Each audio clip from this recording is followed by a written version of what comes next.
Hello, Void Wanderers. The next stories describe random incidents about mimics. Sit back and let the world of the unknown merge with reality. We bought the house because of the backyard. That was my wife's non-negotiable. She wanted privacy, green space, somewhere our daughter could play without the whole street watching. Our lot backs directly up to the tree line, with just a wooden fence and about 20 feet of overgrown grass between the yard and the woods. Dense, second-growth forest, the kind that looks impenetrable once the leaves fill in. By July, you can't see more than 8 or 10 feet into it. We knew the woods were there the same way you know a highway is nearby when you live close enough long enough. You stop registering it. It just becomes part of the background. For the first 5 years, nothing happened back there except normal, edge-of-suburb wildlife. A coyote that sent our old dog into a panic for half an hour. Deer at the fence line in the early morning. A fox kit once that my daughter named and checked on every day until it disappeared. We loved the house. We felt settled and private in the particular way you feel settled when a place has stopped feeling new and started feeling like yours. My daughter was 6 years old that October. She has a very specific voice. Not loud in a difficult way, just relentlessly present, in every room, narrating her own existence. She makes up songs while she brushes her teeth. She provides commentary on everything she's doing as she does it. And she has a specific way of calling for me, a 2-syllable version of my name that has a particular cadence, a slight drop on the second syllable, a quality that is entirely and only hers. I have heard it thousands of times from every room of every house we have ever lived in. I would know it in a crowd of 1,000 sounds. My wife was away that week, visiting her sister in another state. It was a Tuesday night in mid-October. I put my daughter to bed at 8, cleaned up the kitchen, poured a drink, sat down on the couch. The house was in that specific quiet that exists when a child is genuinely asleep. Not empty, just settled. I remember feeling at ease. I want to name that specifically because of how completely and permanently it ended. At 10:30, I heard my daughter calling me from the backyard. My response was automatic. I was off the couch and moving toward the kitchen before I had consciously processed what I heard. Pure parental reflex. She called, I was going. I got to the back door and had my hand on the handle and was about to turn it when something stopped me. Not a thought exactly, more like a physical hesitation, a stutter in the sequence of movements, as if some part of my body had already understood something my brain hadn't caught up to yet. I stood at the door and listened. The voice came again. My name. Her exact voice. That specific cadence, that slight drop at the end. Coming from beyond the fence, not from inside the house, not from the yard on my side of the fence, from outside, in that strip of overgrown grass between the fence and the tree line, the 20 feet of no man's land that nobody maintains and nobody goes into. My daughter's voice, in the dark, at 10:30 at night, calling my name from out there. I went to her room. She was asleep, completely, deeply asleep in the way 6-year-olds sleep when they're genuinely out. Heavy breathing, not moving.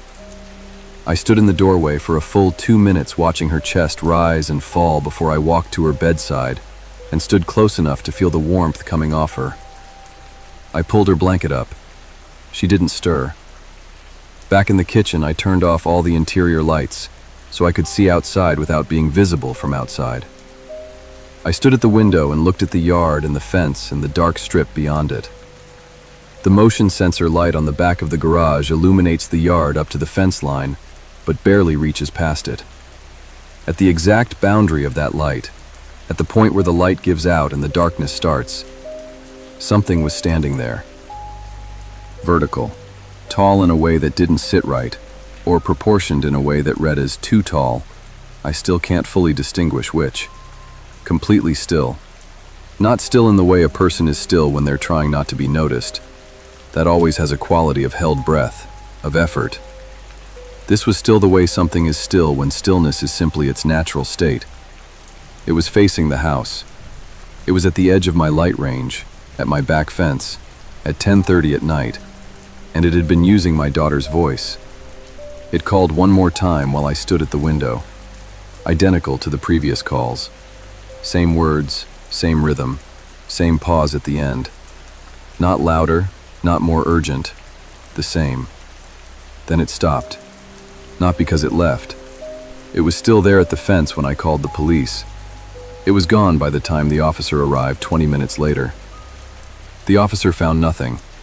He noted specifically that the ground beyond the fence was soft from rain 2 days before, and that there should have been tracks if anything large had been standing there. He used the word prankster. He drove away, and I stood in my kitchen alone at midnight with a 6-year-old asleep upstairs. I didn't sleep that night. In the days that followed, I worked hard to find explanations. Sound travels strangely through trees. Sleep deprivation. A neighbor's child.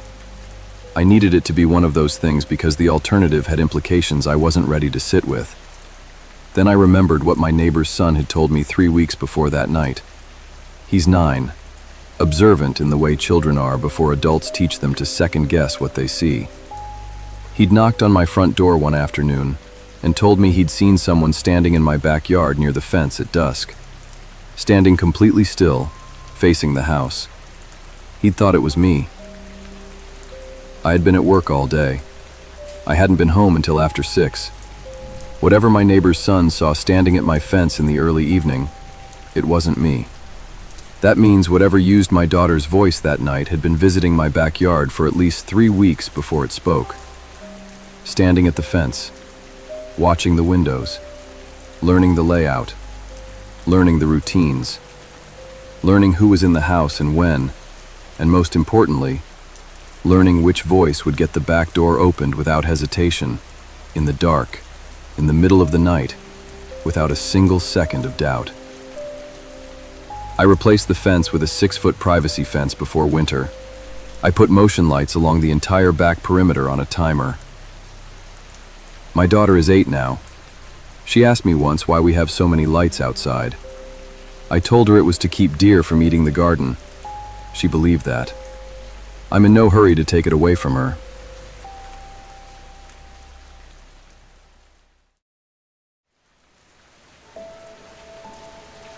My neighborhood is the kind of place that looks identical from a car window, but develops real texture over years of living in it. The houses were built in the early 90s, the same 4 floor plans repeated with different brick colors to suggest variety, on a street that curves just enough that each house only has a clear sightline to its immediate neighbors and the few houses directly across. Behind the backyards on my side of the street, there's a narrow buffer of maintained grass, then a chain-link utility fence that no one seems to own, and then the woods begin. Old trees, the kind that predate the development by a long time. On still nights you can hear things in them. Most of my neighbors don't mention it. I've noticed it since my first year. I've lived on that street for 9 years. My neighbor across the road, Sandra, has been there for 20. We're not close friends, but we're reliable neighbors. We have each other's numbers. We collect packages. We wave from driveways. After 9 years, I know her car, her dog, the rhythm of her daily schedule. I know the particular way she moves, the slight forward lean she has when she's walking somewhere with purpose. That kind of familiarity accumulates whether you intend it to or not. This happened on a Thursday night in late May. Warm enough to sleep with the windows cracked. I couldn't sleep, which happens to me sometimes. Not anxiety, just a wakefulness that doesn't respond to anything except waiting it out. I have a habit of moving through the dark house without turning lights on when this happens. Kitchen to living room and back, the familiar layout in the dark, something about it that eventually settles my brain. I came through the kitchen, looked out the back window out of nothing but habit, and saw Sandra standing at my back fence. At 11 o'clock at night. My immediate thought was that something was wrong. That's the only way the image made sense. Sandra doesn't stand at my back fence at 11 o'clock on a Thursday night unless something has happened. I turned on the kitchen light and went to the back door and stepped out onto the porch. She was about 40 feet from the house at the fence line, her back to the woods, standing completely still, facing the house. When the kitchen light came on, she didn't react, didn't turn toward it, didn't raise a hand, didn't do any of the small, involuntary things a person does when a light source changes suddenly in front of them. She was just more visible than she had been. Same position, same orientation, facing the house. I called her name. She turned toward me, slowly. The timing of the movement was wrong in a way I registered and immediately set aside. My brain filed it as exhaustion, stress, something wrong on her end. It was the kind of wrong you don't want to name because naming it commits you to implications. "Hey," her voice. That slightly tired, flat quality it has late in the evening when we talk across the street after work. I asked if everything was okay, if something had happened. A pause. "Yeah, just couldn't sleep." I should have paid closer attention to that pause. I noted it and kept moving. I asked about her dog. One word, flat. A beat late. I asked if she'd seen anything in the yard. One word, same delay. Every answer was one word. No warmth, no specific Sandra-ness, none of the slight wry quality she has when we talk. What I was getting was the information without the person, answers to questions but no momentum, no forward movement, nothing added. It was waiting for inputs and generating responses, and that was all it was doing. The specific thing I kept not naming was the pauses. They had a consistent length that didn't vary by question. Whether I asked something simple or something that would normally require a beat of thought, the delay was the same. Fixed. It wasn't thinking, it was processing. I kept the conversation going because something in me understood, beneath the part that was still explaining things to itself, that I should not turn my back on it. Then my phone rang in my pocket. Sandra's name and number on the screen. I answered it. Her voice, real, alert, a little worried, said she'd seen my backlight on and wanted to check if everything was okay. She'd been watching from her front window across the street. She was inside her house. She had been inside her house. I looked at the thing at my fence. Both of us went quiet at the same moment. Me because language had become inaccessible. It because whatever process it had been running had hit a condition it hadn't accounted for. We stayed like that for a full moment. Me on the porch with the phone at my ear, it at the fence. Sandra's voice asking if I was still there. Then it walked to the back of my yard, stepped over the fence in a single fluid motion. Not through the gate, directly over the fence, crossed the strip of grass, and entered the tree line. No rushing, no startled movement. Just done, the way a person is done with something when it hasn't gone the way they planned. Then it was in the dark, and it was gone. I told Sandra I'd seen a deer. I don't fully know why I said that. I think I needed to hear myself say something ordinary before I could stay on the phone without sounding the way I felt. I've thought about that encounter a great deal in the years since. Not so much what it was. I've accepted that I won't get an answer to that. But what it was doing there specifically. It hadn't wandered into my yard. It had selected a form, a specific identity, and used that form to stand at my back fence at 11 at night. It had chosen Sandra, someone I know well enough to come outside for, whose presence in my yard reads as worry rather than threat, whose face would get the back door opened without fear. How long had it been in those woods watching my street before it made that choice?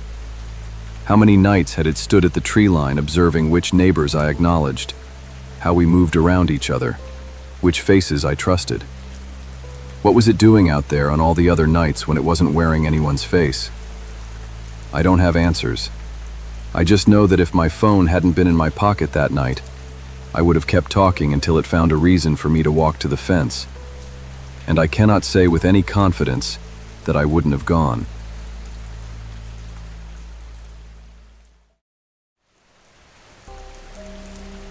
I moved into that house after my divorce. That context matters because it explains why I was living alone in a 3-bedroom house at the end of a cul-de-sac with nothing but woods behind the fence. I needed space and quiet, and a yard for my dog, and the house offered all three at a price I could manage on one income. The woods that backed the property, I told myself, were an asset. Privacy, green space. I was reframing a lot of things about my life at that point, and the woods were one of them. My dog is a 7-year-old shepherd mix named Lou. He has been with me since he was 8 weeks old, and I know his entire range of behavior the way you know another living creature when you've shared a space with them for years. I know his bark for strangers, his whine for food, the low chest rumble he produces when another dog passes the front window. I know when he's curious, and when he's uncomfortable, and when he's genuinely frightened. In 7 years, I had seen him frightened twice, both times during fireworks. He does not spook easily. He is not a nervous animal. That changed in September. It started in the morning. Our routine is fixed. I let him out first thing. He does a perimeter lap of the yard, checks everything along the fence line, comes back to the porch. That morning he went out, got about 10 feet from the back door, and stopped completely. Tail dropped, ears flat, body low, weight shifted back. He was staring at the back fence, the section that borders the woods, and he would not go forward. I called him. He came back to me immediately without hesitation, which told me it wasn't curiosity. He wasn't interested in whatever was at the fence. He was afraid of it, and he wanted to be close to me. I assumed a coyote had been through the yard overnight, left scent. I let it go. The same thing happened the next morning, and the morning after. By the end of the first week, he had stopped eating from his bowl in the kitchen. I'd put his food down, and he'd look at the back windows, look at the bowl, and stand there until I moved the bowl to the front hallway, out of sight line of the backyard. At night, he stopped sleeping at the foot of my bed and started sleeping pressed against the bedroom door, facing the room, in a position I can only describe as watchful, like he had taken on a job I didn't know we needed. That kind of sustained behavioral change doesn't come from a single coyote passing through.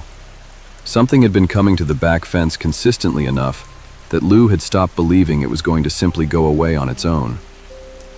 2 weeks into this, on a Friday night around 1 a.m, he woke me up. Not barking. The high, continuous whine he produces during fireworks, the one that means he's gone past discomfort into something real. I got up and went to the back window. The yard was empty. The fence was intact. The motion sensor hadn't triggered. I stood there for a minute and saw nothing, and was about to go back to bed. Then I heard my voice coming from the woods. My voice. Not similar to mine. Mine. The specific texture of it late at night, when I'm tired and my throat is slightly dry. The rhythm of my name for Lou. The way I say it when I'm calling him in from the back porch. A particular cadence that I'd never consciously analyzed until that moment, because I'd never had a reason to. Coming from beyond the fence, in the dark, at 1 a.m. Lou was pressed against my legs, trembling. I stood at that window and I went through every alternative explanation I could generate. A neighbor's television, something in a dream I was still half in, sound distortion through the trees. I went through each one and they all failed. It came again, twice, with the same rhythm, the same cadence, and then it said something else. There is a phrase I say to Lou every night when I'm locking up the house and calling him to come to bed with me. A handful of words, a routine so small I'd never thought of it as a habit until that moment. The kind of thing that only happens inside a closed house, at night, after the doors are locked, between me and a dog. Not something I've ever said in public, not something I've described to anyone, not something that exists in any form outside those 4 walls at 11 o'clock at night. It said that phrase, in my voice, from out there. I want to be precise about what that meant and what it implied. For it to know that phrase, it would have had to be physically close enough to hear through the exterior walls of my house. Not once, catching a sound. Repeatedly, on multiple nights, patient enough to listen until it identified a specific pattern. While I was inside with the lights on and the doors locked, believing I was alone. While Lou slept at the foot of my bed. On all the nights I had noticed nothing unusual and gone to sleep feeling safe. How many nights? That is the question I have not been able to stop asking. How many nights had it stood at the back of my property in the dark, close enough to hear me through the walls, before it had learned enough to speak? Lou didn't stop shaking until the sun came up. I listed the house 3 weeks later. Told my realtor the commute was becoming unmanageable. I didn't tell her anything else because there was nothing I could tell her that would have sounded like information, rather than instability. I moved to a 4th-floor apartment in a building surrounded by other buildings. No trees nearby, no yard, no fence line. Lou started eating from his bowl in the kitchen again the second night we were there. Before I left the house for the last time, I walked to the back fence and looked at the ground along the base of it. There was a section about 4 feet wide where the grass was dead, not worn down in a path, dead in a circle, compacted, the way ground gets when something stands in the same place repeatedly over a long period of time. Something had been standing at that fence so consistently and for so long that it had killed the earth beneath it. I didn't look at the tree line when I drove away. I already knew something was watching. I didn't need to see it to know that. And I didn't want the last thing I saw at that house to be confirmation.